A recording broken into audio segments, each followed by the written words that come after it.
Ce lundi 8 avril, le président Emmanuel Macron a réuni 17 ex-membres de son cabinet à l'Élysée pour une sorte de pot de départ.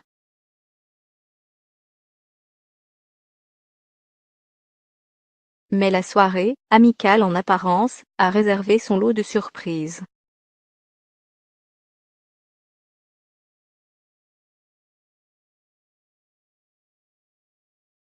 Ils sont 17 à avoir quitté le cabinet d'Emmanuel Macron.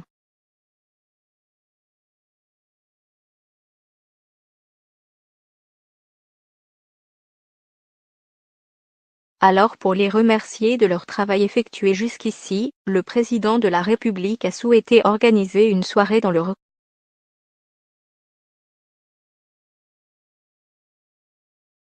jardin d'hiver de l'Élysée, ce lundi 8 avril, comme le rapporte un article du Point.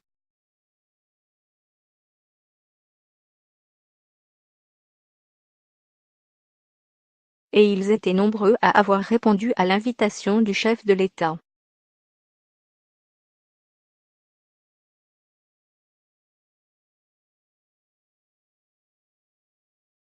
Parmi eux, des conseillers, des membres du cabinet du couple présidentiel, des compagnons de la première heure.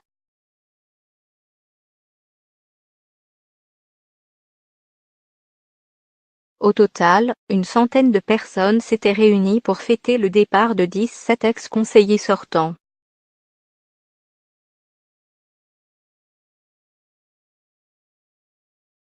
Si l'initiative de ce pot de départ a été prise par Emmanuel Macron, ce n'est évidemment pas le président en personne qui s'est chargé des cartons d'invitation.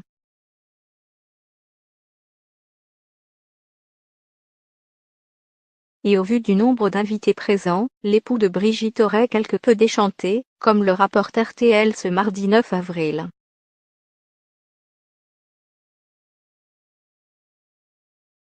Il a organisé ce pot de départ collectif parce que ça lui faisait plaisir.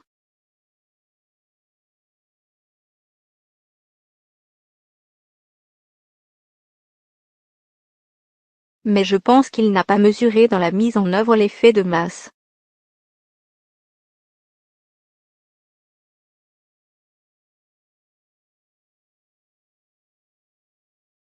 Il a même été un peu surpris en entrant dans la salle de découvrir le nombre, de voir aussi qu'il s'agissait de personnes qu'il connaissait très bien.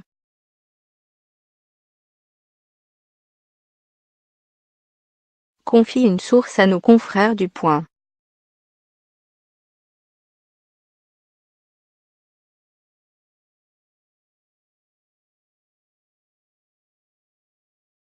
Un long discours.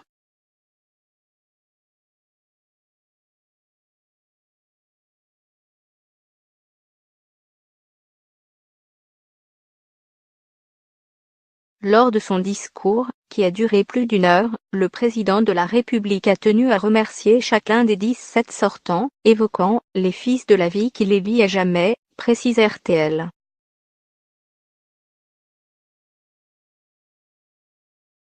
Si l'ambiance était en apparence simple et familiale, comme le rapportent plusieurs participants, Emmanuel Macron, en bon petit chef, a tout de même rappelé quelques fondamentaux.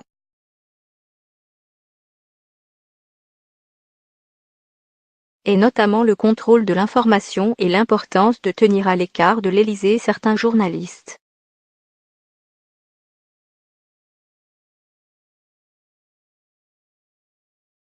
Afin d'éviter toute comparaison avec ses prédécesseurs, le président de la République préfère en effet contrôler l'information qui sort de l'Élysée.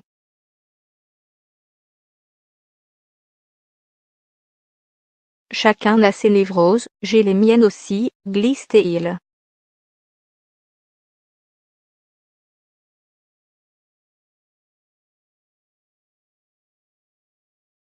Des névroses qu'a dû gérer Sibeth Ndiaye, ex-chargé de communication devenu porte-parole du gouvernement, qui a été remercié par Emmanuel Macron avec un bouquet de fleurs.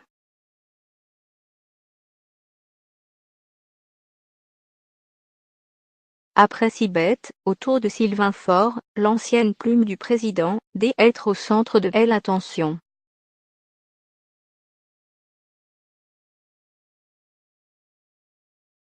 ce dernier lui agrée d'avoir servi la parole de mémoire qui doit sortir de cette maison pour raconter les histoires de notre pays.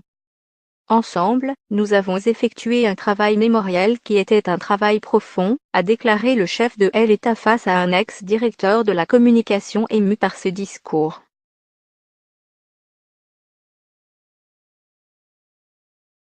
Des menaces, pour conclure.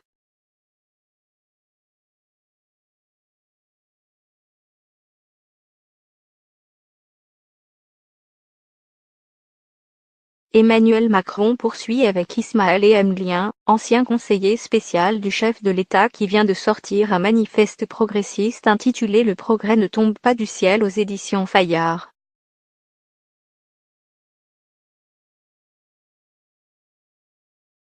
Nous n'avons pas besoin de nous parler pour nous comprendre, reconnaît l'époux de Brigitte Macron.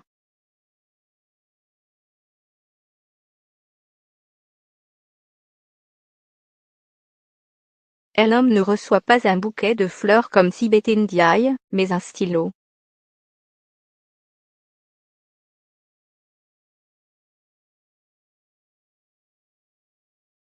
Et c'est déjà bien.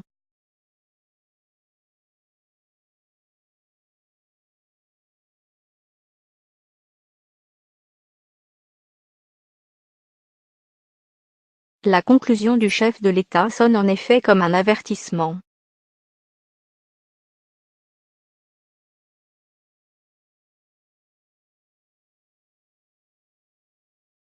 À ceux qui auraient envie de révéler certains secrets du début du quinquennat, le président prévient ses collaborateurs, actuels et anciens.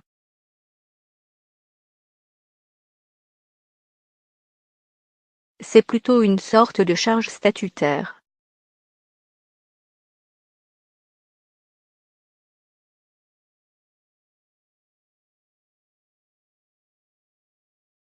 C'est la fameuse théorie du conseiller invisible. Être conseiller à l'Élysée, c'est ne pas exister, c'est un boulot extraordinairement ingrat, et le président l'a rappelé, confie un participant dans des propos rapportés par nos confrères.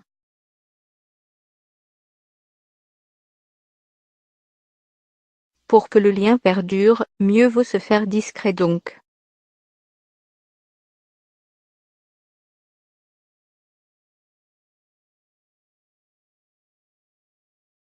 Révéler des secrets, pratique de l'ancien monde, observe le point.